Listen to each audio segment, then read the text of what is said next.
April 12, 1945. The air in Warm Springs, Georgia, was thick with the scent of pine and the subtle hum of a world at war. Franklin Delano Roosevelt, the only American president most adults had ever known, sat for a portrait by the artist Elizabeth Shumatoff. He was sifting through urgent paperwork, his mind undoubtedly on the final brutal days of World War II and the fragile hope of a lasting peace.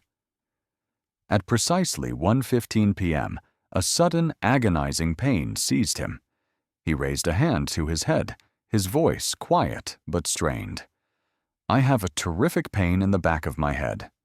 Within minutes, the vibrant leader, ravaged by years of polio and the immense stress of global conflict, lost consciousness.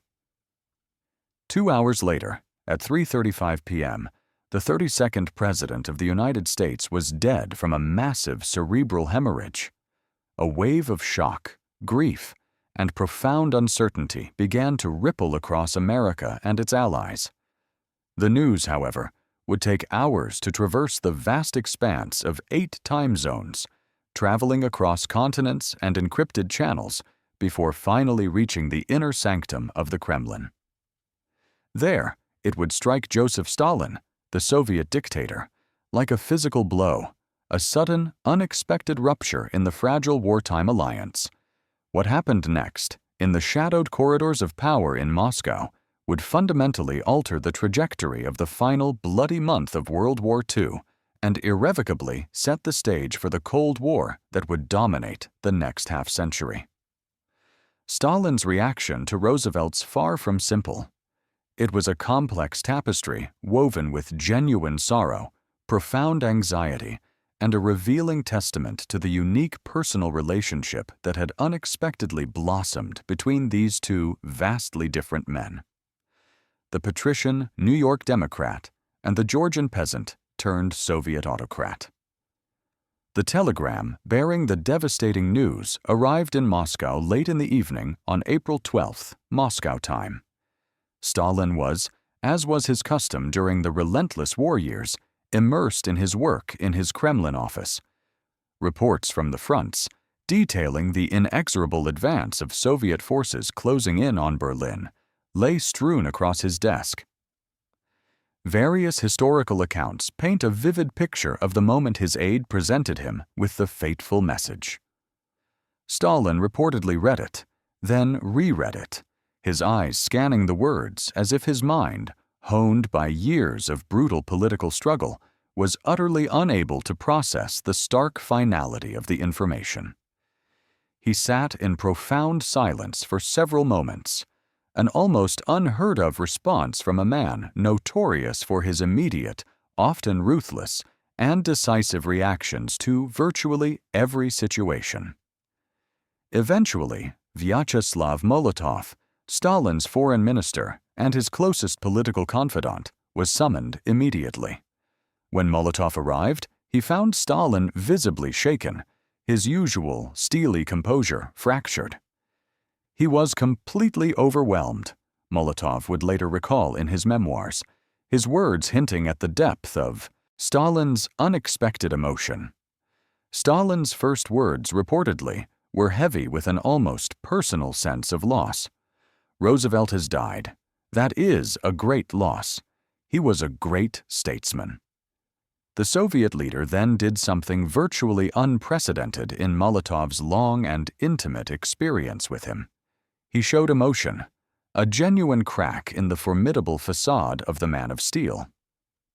Stalin began speaking about Roosevelt with what Molotov described as genuine warmth, a stark contrast to his usual detached pragmatism. He recounted their extensive correspondence and their face-to-face meetings, particularly the pivotal conferences at Tehran in 1943 and Yalta in early 1945. This reaction, Molotov believed, was not theater. Stalin, a master manipulator and a man whose trust was almost impossible to earn, had developed what, by his own exceptionally rigorous standards, constituted a genuine respect for Roosevelt.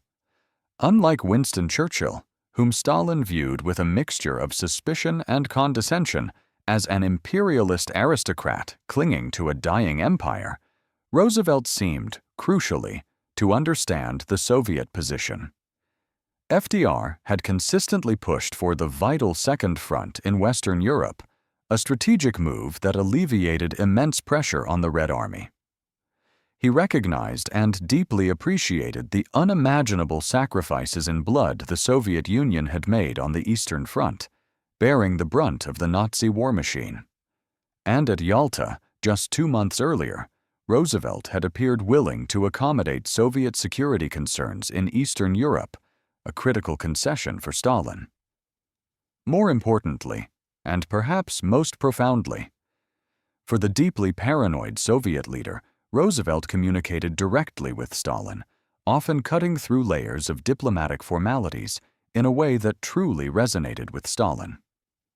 Their relationship had begun in earnest in 1941 when Nazi Germany launched its devastating invasion of the Soviet Union. Roosevelt immediately grasped the existential truth that Soviet survival was absolutely essential to defeating Adolf Hitler. Despite intense domestic opposition, many Americans, deeply suspicious of communism, harbored a profound dislike for Soviet Russia. Roosevelt pushed through the groundbreaking Lend-Lease program. This vital initiative would eventually deliver over $11 billion, or equivalent to over $180 billion today, worth of critical equipment to the USSR. Trucks, tanks, aircraft, food, boots, telephone wire, locomotives. This material aid, often overlooked in the West, truly kept the Red Army fighting and was indispensable to the Soviet war effort. Stalin, while rarely publicly acknowledging the full extent of this aid during the war for propaganda reasons, privately understood its immense significance.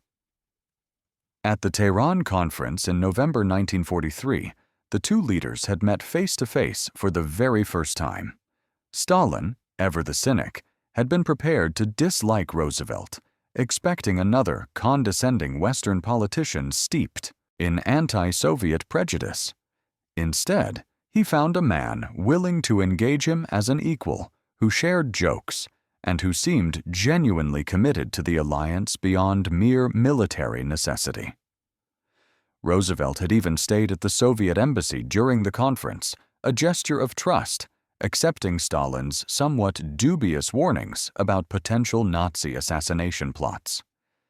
This overture Stalin interpreted as a profound sign of trust and respect. The personal chemistry mattered to Stalin in ways that might surprise those who view him purely as a cold-blooded calculator of power. Stalin had spent his entire political career surrounded by subordinates who feared him, and rivals he had systematically purged and murdered. His relationship with Roosevelt was one of the few in his adult life conducted between something approaching equals. Roosevelt wielded immense power, but crucially, he didn't threaten Stalin's regime. He wanted Soviet help defeating Germany and Japan, but wasn't trying to destroy the Soviet system. For Stalin, this was as close to a genuine partnership as he could possibly imagine with a capitalist leader. At Yalta in February 1945, just 2 months before Roosevelt's death, Stalin had been visibly alarmed by the president's appearance. Roosevelt looked gaunt, gray, and utterly exhausted. His hands visibly trembled. Multiple witnesses noted that Stalin watched Roosevelt carefully during the conference sessions, his expression showing a rare flicker of concern. At one point, Stalin had quietly asked Averell Harriman, the American ambassador to Moscow, whether the president was well. Harriman had attempted to reassure him, but Stalin remained worried. Now those worries had been brutally realized. The Soviet response to Roosevelt's death was extraordinary by any historical standard. Stalin immediately ordered that Soviet radio interrupt its regular programming to announce Roosevelt's death with appropriate solemnity and extensive tributes. This was unprecedented. Soviet radio had never given such extensive and sympathetic treatment to any foreign leader's passing. The official announcement described Roosevelt as the great statesman of our time and detailed his indispensable role in the anti-Hitler coalition. Soviet newspapers ran front-page obituaries with large photographs, and Moscow radio played somber classical music for hours, a national outpouring of grief usually reserved for Soviet heroes. Even more remarkably, Stalin personally attended the American embassy to sign the condolence book.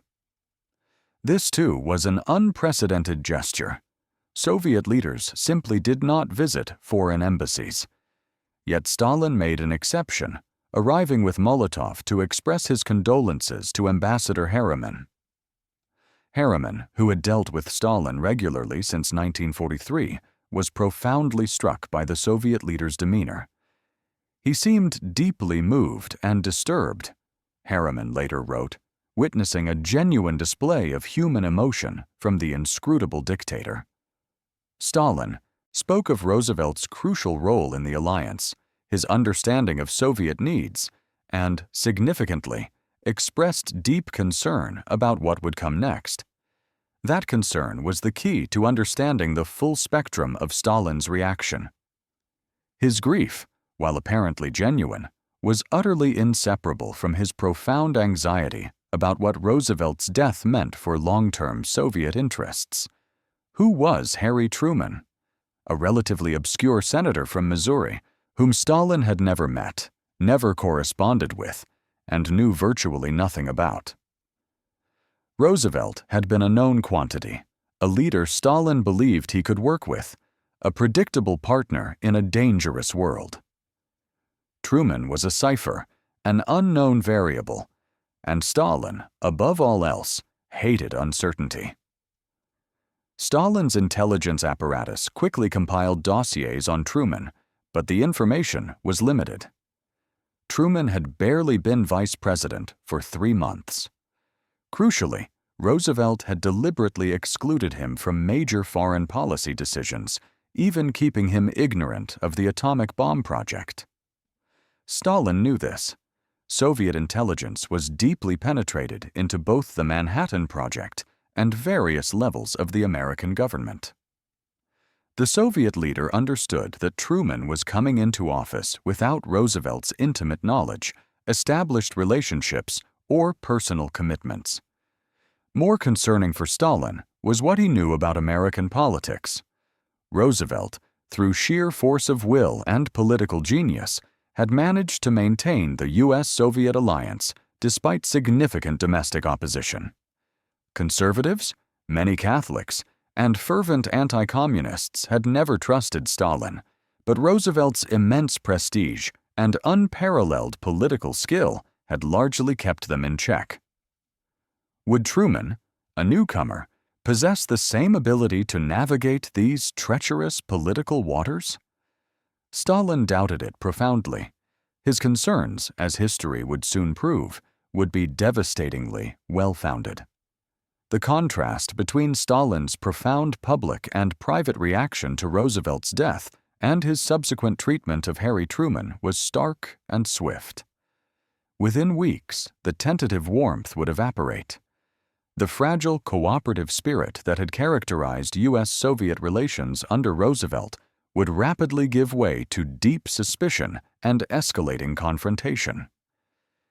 Stalin would quickly come to view Truman as overtly hostile, dangerously unpredictable, and dangerously influenced by a growing chorus of anti-Soviet advisors.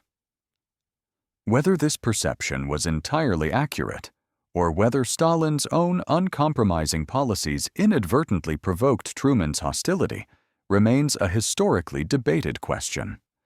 But the undeniable shift was undeniable and irreversible.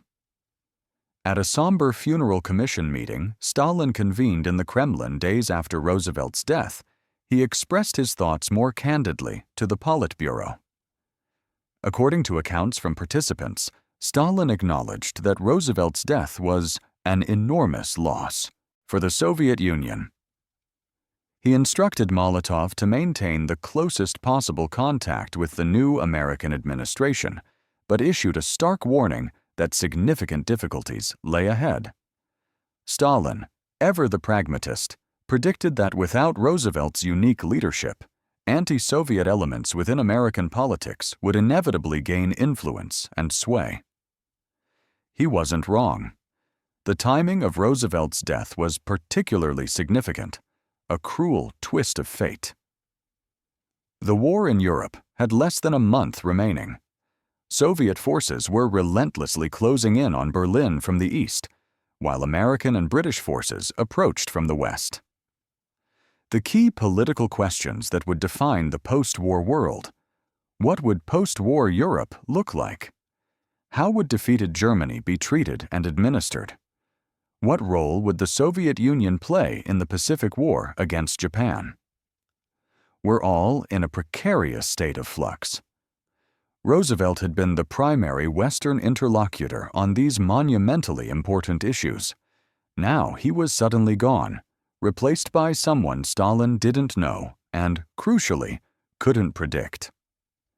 Stalin's inherent paranoia, never far beneath the surface, began to aggressively reassert itself. Had Roosevelt's death been truly natural? Stalin, ever suspicious, ordered Soviet intelligence to investigate immediately.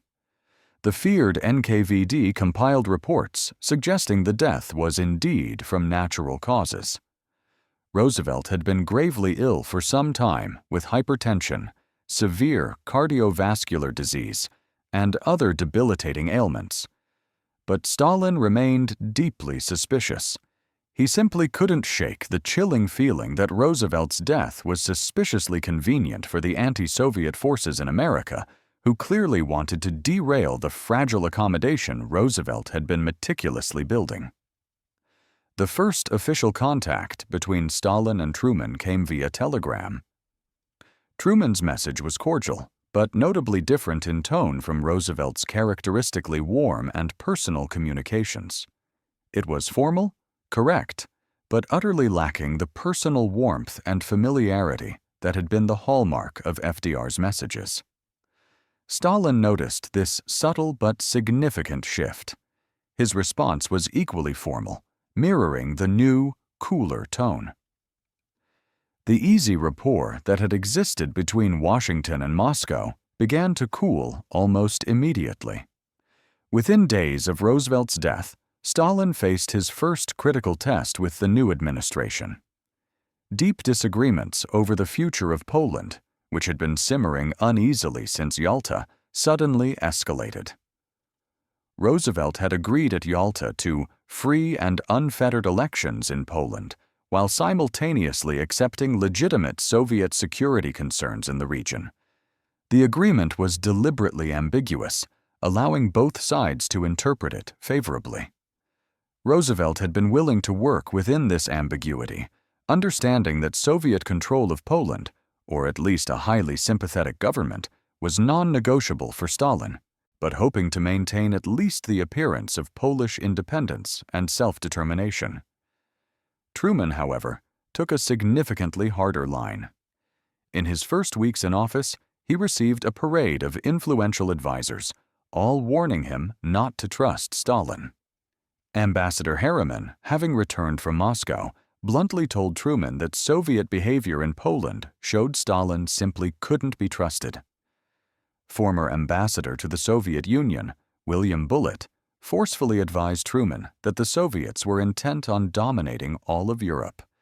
Churchill, meanwhile, sent increasingly urgent and alarmist messages warning about escalating Soviet ambitions. Truman, lacking Roosevelt's deep personal investment in the Soviet relationship, was far more receptive to these urgent warnings. On April 23rd, just 11 days after Roosevelt's death, Truman summoned Molotov to the White House. The meeting was, by all accounts, a diplomatic disaster. Truman, coached by hardliners in his administration like Harriman, essentially lectured Molotov about unacceptable Soviet behavior in Poland, using language far more direct, blunt, and confrontational than Roosevelt would ever have employed. Molotov, accustomed to Roosevelt's more diplomatic and nuanced approach, was genuinely shocked and deeply offended. "I have never been talked to like that in my life," he reportedly told Truman, his face reddening. "Carry out your agreements," Truman allegedly retorted, "and you won't get talked to like that." When Molotov reported this explosive encounter to Stalin, the Soviet leader's worst fears were unequivocally confirmed. Truman wasn't Roosevelt. The new American president was either unwilling or unable to maintain the fragile cooperative relationship Roosevelt had so painstakingly built. Stalin's immediate and predictable response was to harden his own position. If the Americans wanted confrontation, he would give them confrontation. The Polish issue became a brutal test of wills. The deterioration of relations accelerated throughout May 1945. Lend-Lease shipments to the Soviet Union were abruptly cut off immediately after VE Day on May 8, a highly symbolic and provocative act. Ships en route to Soviet ports were even recalled mid-voyage. Truman later claimed this was an administrative error and that shipments did resume at reduced levels, but Stalin interpreted it as deliberate pressure, a stark and hostile signal. Roosevelt, he believed, would never have allowed such a provocative action. This, Stalin was convinced, was Truman showing the Soviets they couldn't be taken for granted, a deliberate demonstration of new American assertiveness. Stalin's view of Truman further crystallized around the issue of atomic weapons, though the full extent of this wouldn't become entirely clear until later. Stalin knew about the Manhattan Project. Soviet intelligence had multiple sources embedded within the top-secret program. What he didn't know was whether Truman would overtly use atomic weapons as diplomatic leverage against the Soviet Union. At the Potsdam Conference in July 1945, when Truman casually mentioned to Stalin that America had developed a new weapon of unusual destructive force, Stalin's reply was deliberately understated, a masterful piece of theatrical deception. "I hope you make good use of it against the Japanese." But behind that calm facade, Stalin immediately cabled his scientists and ordered them to accelerate Soviet atomic research with unprecedented urgency. Truman's revelation, intended to impress and perhaps intimidate Stalin, instead convinced him that America intended to use its nuclear monopoly to dominate post-war politics and dictate terms. The haunting counterfactual question remains a subject of intense historical debate. What if Roosevelt had lived? Would the Cold War have been avoided entirely, or at least significantly moderated? The consensus among historians is that the fundamental ideological tensions between Soviet communism and American democratic capitalism made some level of post-war conflict inevitable. The Soviet occupation of Eastern Europe, Stalin's deeply ingrained paranoid security requirements, and the American commitment to democratic capitalism and open markets were ultimately incompatible, destined to clash. However, Roosevelt's unique personal relationship with Stalin, his pragmatic willingness to accommodate perceived Soviet security concerns, and his extraordinary political skill in managing both Stalin and his vociferous domestic critics might have produced a different kind of post-war order, one potentially less confrontational, more willing to accept clearly defined spheres of influence, and conceivably avoiding the most dangerous moments of Cold War brinksmanship and nuclear terror. Stalin certainly believed Roosevelt's death changed everything. In conversations with the Yugoslav communist Milovan Djilas in 1948, Stalin reflected on the war years and specifically mentioned Roosevelt's death as a pivotal turning point. "With Roosevelt, we could have avoided many problems," Stalin said, according to Djilas. "He understood our position." Whether Stalin was being entirely sincere or merely strategically rewriting history to place blame on Truman for the escalating Cold War tensions is debatable. Yet the comment undeniably reveals Stalin's profound perception that something fundamental and irreplaceable shifted in April 1945. The last major interaction between Stalin and Truman came at Potsdam in July 1945. It was their only face-to-face meeting, and by all accounts it was stiff, formal, and largely unproductive compared to Roosevelt's convivial and often chummy meetings with Stalin at Tehran and Yalta. Stalin, with his keen eye for power dynamics, sized up Truman and, in his estimation, found him wanting, not necessarily in intelligence or capability, but in his understanding of Soviet needs and, critically, his willingness to accommodate them. Truman, for his part, found Stalin crude, cunning, and fundamentally untrustworthy. The unique personal chemistry, however fragile, that had existed between Stalin and Roosevelt was completely and utterly absent. By war's end, the transformation was complete. The Grand Alliance of the United States, Britain, and the Soviet Union, which had so miraculously united to defeat Nazi Germany, was rapidly fracturing. Churchill had already famously warned of an Iron Curtain descending across the continent of Europe. Truman, increasingly receptive to the Council of Hardliners, was prepared for a policy of containing Soviet expansion. Stalin, feeling threatened and betrayed by what he perceived as American antagonism, tightened his iron grip on Eastern Europe and prepared for what he saw as an inevitable confrontation with his former allies. Roosevelt's death on April 12, 1945, did not cause the Cold War. Too many structural factors, ideological differences, geopolitical ambitions, mutual mistrust, were already deeply embedded. But it irrevocably removed the one Western leader whom Stalin genuinely believed understood him, the one partner he thought he could pragmatically negotiate with, and the one president capable of skillfully managing both Soviet demands and complex American domestic politics to maintain some semblance of partnership.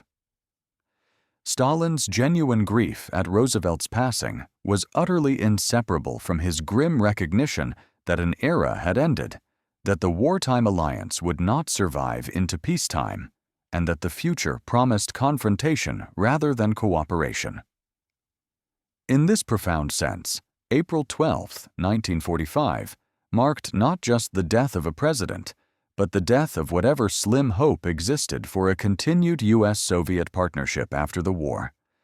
Stalin knew it immediately, mourned it genuinely, and prepared for the coming struggle with the cold, hard clarity of someone who had lost not just an ally, but perhaps the last fleeting chance for a different kind of peace.